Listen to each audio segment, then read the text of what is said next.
Hello, friends, welcome back. This is Horton Hears a Who by Dr. Seuss.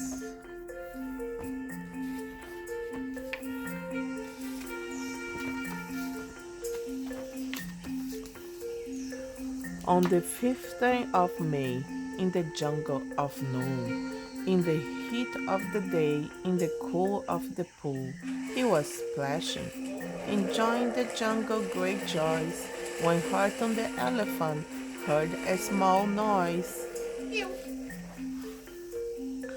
So Horton stopped splashing.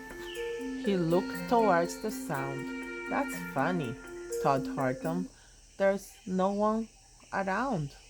Then he heard it again. Just a very faint yelp, as if some tiny person were calling for help. I will help you, said Horton. But who are you? Where? He looked and he looked. He could see nothing there but a small speck of dust blowing past through the air.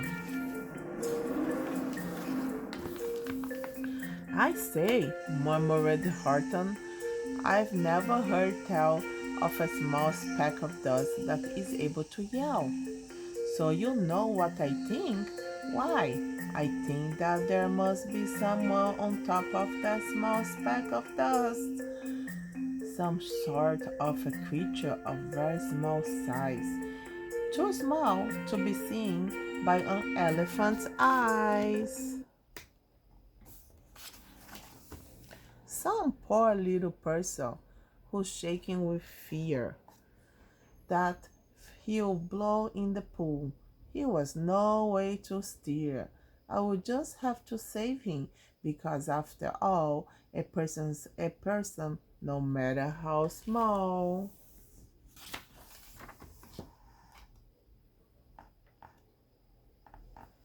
So, gently and using the greatest of care, the elephant stretched his great trunk through the air.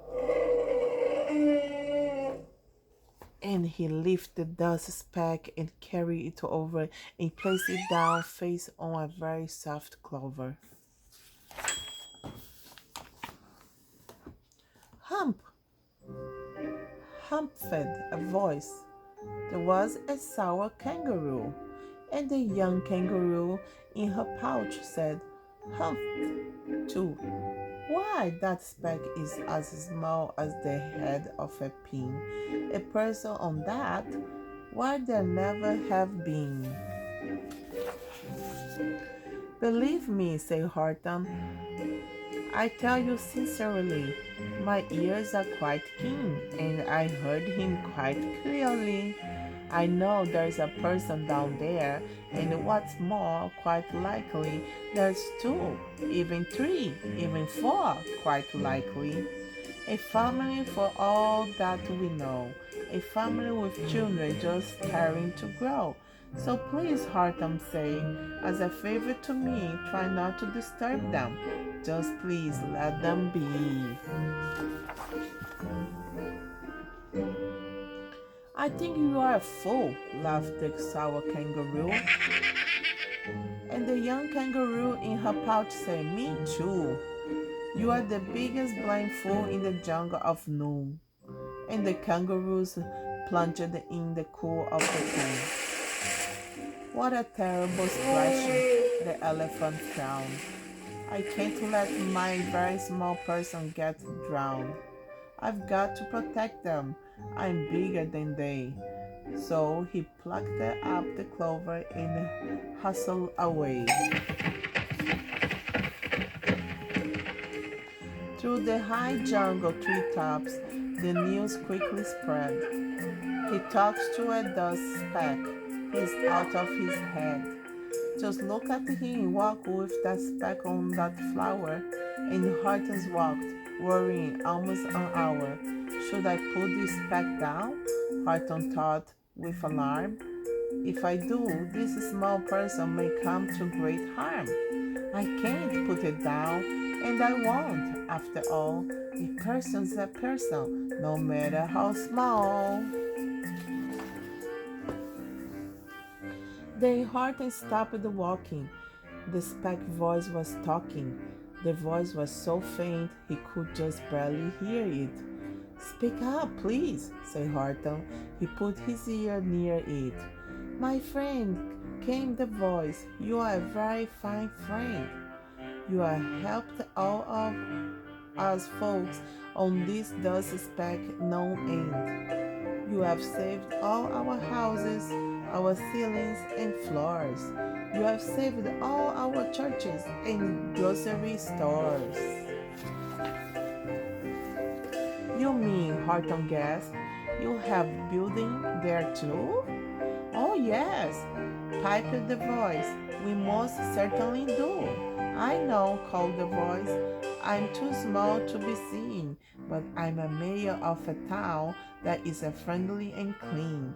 Our buildings to you would seem terribly small, but to us, who aren't big, they are wonderfully tall. My town is called Whoville, for I am a Who, and we Whos are all thankful and grateful to you. And Horton called back to the mayor of the town. You are safe now. Don't worry. I won't let you down. But just as he spoke to the mayor of the speck, three big jungle monkeys climbed up Horton's neck. The Wickersham brothers came shouting, What rot! These elephants talking to who's who are not. There aren't any who's, and they don't have a mayor. And we're going to stop all this nonsense, so there. They snatched Horton's clover.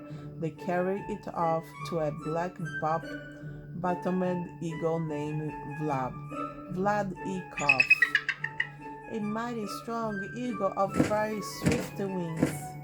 And they said, Will you kindly get rid of this thing? And there, before the poor elephant even could speak, the eagle flew off with the flower in his beak. All that late afternoon and far into the night, the black-bottomed bird flapped his wings in fast flight, while Horton chased after with growls over stones that tattered his toenails and battered his bones, and begged, Please don't harm all my little folks who have as much right to live as bigger folks do. But far, far beyond him, the eagle kept flapping, and over his shoulders called back, Quit your yapping. I'll fly the night through. I'm a bird, I don't mind it, and I will hide this tomorrow where you will never find it. And at 6:56 the next morning he did it. It sure was a terrible place that he hid it. He let that small clover drop somewhere inside of a great patch of clovers 100 miles wide. Find that, sneered the bird, but I think you will fail, and he laughed with a flip of his black button tail. I will find it, cried Horton. I will find it or bust. I shall find my friends on my small speck of dust, and clover by clover with care. He picked them up and searched them and called, Are you there? But clover by clover he found that the one that he sought for was just not around, and by noon poor old Horton, more dead than alive, had picked, searched, and piled up 9,005. Then on through the afternoon, hour after hour, till he found them at last on the 3 millionth flower. My friend, cried the elephant, tell me, do tell, are you safe? Are you sound? Are you whole? Are you well? From down on the speck came the voice of the mayor. We have really had trouble, much more than our share. When that black button birdie let go and we dropped it, we landed so hard that our clocks have all stopped. Our teapots are broken, our rocking chairs smashing, and our bicycle tires all blew up when we crashed. So, Horton, please, plead the voice of the mayor's. Will you stick by us, whose while we are making repairs? Of course, Horton answered. Of course I will stick. I will stick by you small folks through thin and through thick. Humphed a voice. For almost 2 days you have run wild and insisted on chatting with persons who have never existed, such as carryings on in our peaceable jungle. We have had quite enough of your beloved bungle, and I'm here to state, snapped the big kangaroo, that your silly, nonsensical game is all true. And the young kangaroo in her pouch said, "Me too." With the help of the Wickersham brothers and dozens of Wickersham uncles and Wickersham cousins and Wickersham in-laws whose help I've engaged, you are going to be roped, and you are going to be caged. And as for your dust speck, bah, that we shall boil in a hot steamy kettle of bezelnut oil. Boil it? Gasped Horton. Oh, that you can't do. It's all full of persons. They will prove it to you. Mr. Mayor, Horton's calling. Mr. Mayor, you've got to prove now that you really are there. So call a big meeting, get everyone out, make every who roller, make every who shout, make every who scream. If you don't, every who is going to end up in a bezelnut stew. And down on the dust speck, the scared little mayor quick called a big meeting in a Whoville town square, and his people cried loudly. They cried out in fear. We are here, we are here, we are here, we are here. The elephant smiled. That was clear as a bell. You, kangaroo, surely heard that very well. All I heard, snapped the big kangaroo, was the breeze and the faint sound of wind through the far distant trees. I heard no small voices, and you didn't either. And the young kangaroo in her pouch said, "Me neither." Grab him, they shouted, and catch the big dog. Lasso his stomach with 10 miles of rope. Tie the knots tight so he'll never shake loose. Then dunk that dumb speck in the bezelnut juice. Horton fought back with great vigor, but the Wickersham gang was too many for him. They beat him, they mauled him, they started to haul him into the cage, but he managed to call to the mayor, "Don't give up, I believe in you all. A person's a person, no matter how small, and you very small persons will not have to die if you make yourselves heard. So come on now and try." The mayor grabbed a tom-tom. He started to smack it, and all over Whoville they hopped up a rocket. They rattled tin kettles. They beat on brass pans, on garbage pail tops and old cranberry canes. They blow on bazookas and blasted great tubes, on clarinets, ompas and boompas and flutes. Great gusts of loud rocket rang high through the air. they rattled and shook the whole sky, and the mayor colored up to the howling mad hullabaloo. Hey, Hortons, how's this? Is our sound coming through? And Horton colored back, I can hear you just fine, but the kangaroo's ears aren't as strong quite as mine. They don't hear a thing. Are you sure all your boys are doing their best? Are they all making noise? Are you sure every who down in Whoville is working? Quick, look through your town. Is there anyone shirking? Through the town rushed the mayor from the east to the west, but everyone seemed to be doing his best.